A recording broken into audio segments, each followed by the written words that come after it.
Hello, my name's Coach Alex. I'm really excited to introduce myself to you today and have you learn some cool things about me. I'm really excited to share. I've been at Jump for a year and a few months, not including our quarantine time. When I graduated high school, my friend's mom, who used to take care of me when I was really little, she had a program that was a after work, after school for the parents deal where they sent me into the elementary school and I waited in the kindergarten room and the parents came by and they dropped off all their kids and then my friend's mom handed me the school keys in all of their glory and walked away and went, "We'll see you in 5 hours." And it was me and two high school kids who were there as like a summer job thing, and a whole bunch of little kids and toddlers from like 3 to 7 years old. So same kind of range that we do here. And the first day, I kind of tried like to stick into like, oh, like let's hang out in the kindergarten room. And then I realized like I have the keys to the whole school, so we just went into the gym and I opened the equipment room and let them go crazy for a while. that was kind of my first responsibility of kids training, and I think it put me into an idea of being really relaxed and letting kids explore and figure things out and have a good time. And it was a really rewarding fit. As for my own physical literacy, I've always really been into parkour ever since I was 13. I watched a movie called B District 13, and there's a scene with David Bell, who is the founder of parkour, and he does this line where he's running through hallways and out windows and all this really amazing stuff, and I was just awestruck. I want to be able to do that. So I was always trying to piece it together, what is parkour for myself when I was really young, and never really kind of clicking it until later on when it became a lot more popular in games and media. I also trained some martial arts with my uncle, who's a practitioner and a teacher back home. So I learned some different ways of rolling and moving and handling my body through martial arts and through parkour. And I played baseball when I was really young, but I was always the very outfield watching the butterflies in baseball. So it wasn't like a great physical literacy thing, but I like to run, and it was a really good part of it.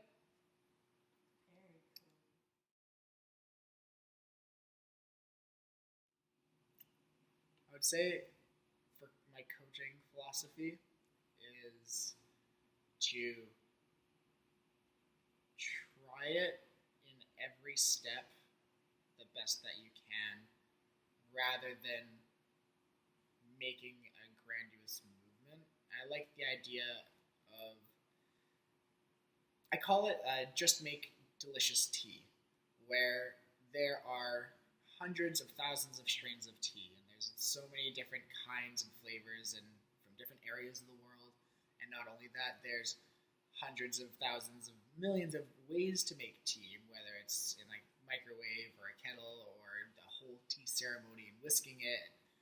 And there's so many philosophies in that and how you make tea, but the important thing is to make it a delicious experience. And I want to take that philosophy with me in a lot of things in life where rather than often getting stuck in how somebody else does something, finding my way to make delicious tea.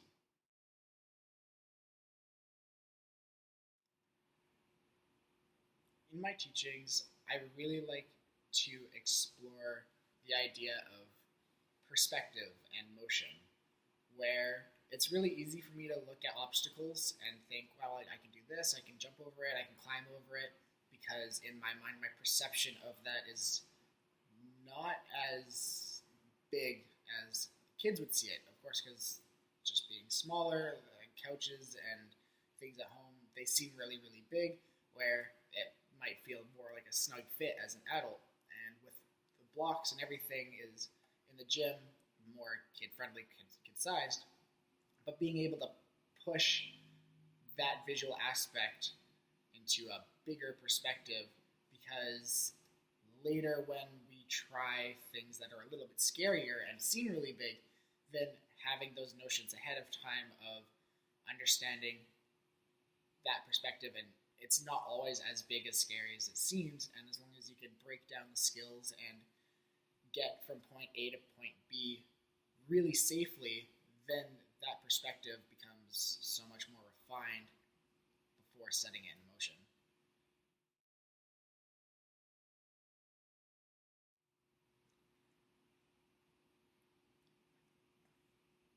In my coaching, I find a lot of strength and ability in breaking down what we're practicing and identifying where in the body each movement comes from. I find a lot of ability to connect dots to why we're practicing certain things, with why we practice certain kind of balances, why we try rolls in certain ways so that we aren't hurting ourselves. And I like to think that in my demonstrations, I'm really good at showing a comedic factor with it, and things like our prone falls and our safety landings, where it's fun to throw myself into it and almost show what not to do, because it captures their attention and draws the focus where they want to see what happens next, and then I can show them what I would like to see from them. And even though it does push them to copy the funny side of it and throw themselves into it, I know that I'm able to set and refine certain habits where I can appreciate what they're doing, and I can show them how to fix it and still make it fun where they're still pushing their limits.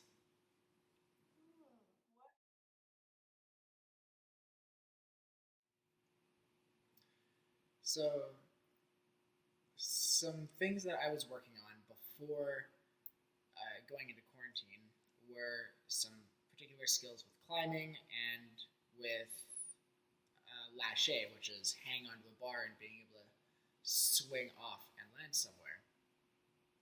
And throughout quarantine, I focused my own home workouts on what I can refine, and things with bars wasn't really possible with parks being closed and everything.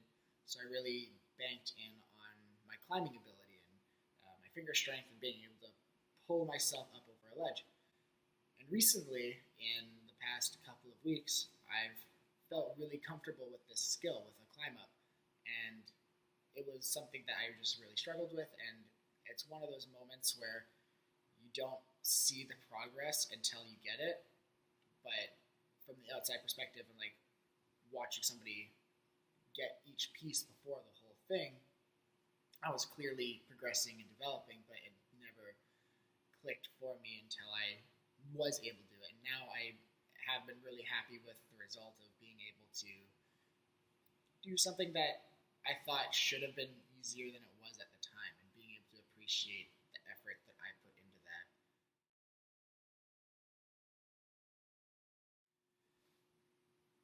Three things that are most important to me. The first thing that comes to mind is my mom. She's always been the absolute powerhouse in my life, and I obviously wouldn't have gone as far in life as I have without her. I would say my second most important thing is then how my siblings see me, because I'm the oldest of four siblings. Third most important thing I would say is keeping a creative eye on life, where be it with art and video games and storytelling, but also being creative with my own self-expression at work and in parkour and the skills that we do, being able to show who I am by the things that I can do.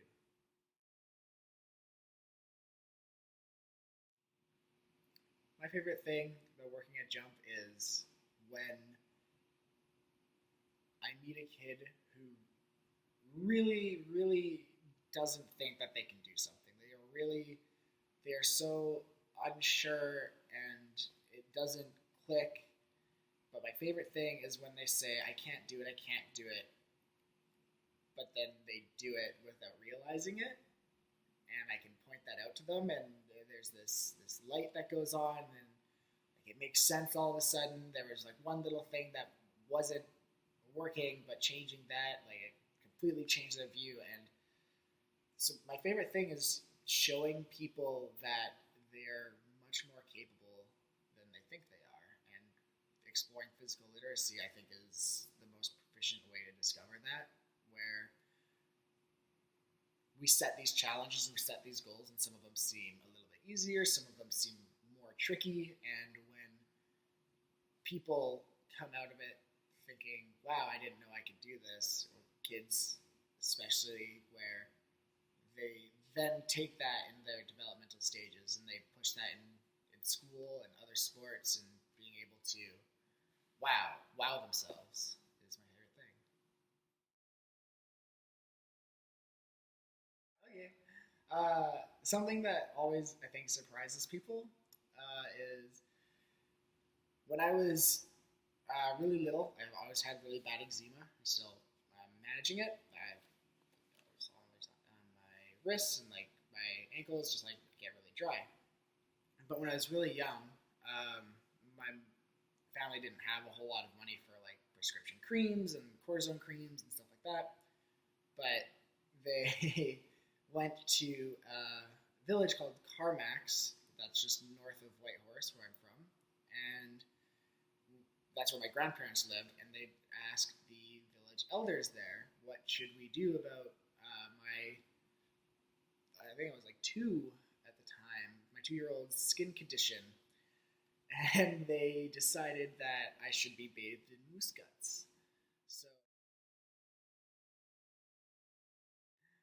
as for something I really like to talk about is always games, video games, board games, any interactive medium. So if you really want to start a conversation with me, you could always ask what games I'm playing, or if there's anything I'm super excited for. My second thing I think would be, what's your favorite story? And my answer would already be along the lines of Alice in Wonderland, because of the absurdity of the directions you can take in life and what they mean to you. And third question that I'm always happy to answer is, how are your cats? Yeah, thanks for tuning in and learning a little bit about me. I hope that I shed some light on who I am as a coach, and uh, create some excitement for your kiddos to come and learn something from me, because I really love teaching. I really love showing them how to climb and jump over things. I'm excited to meet everybody.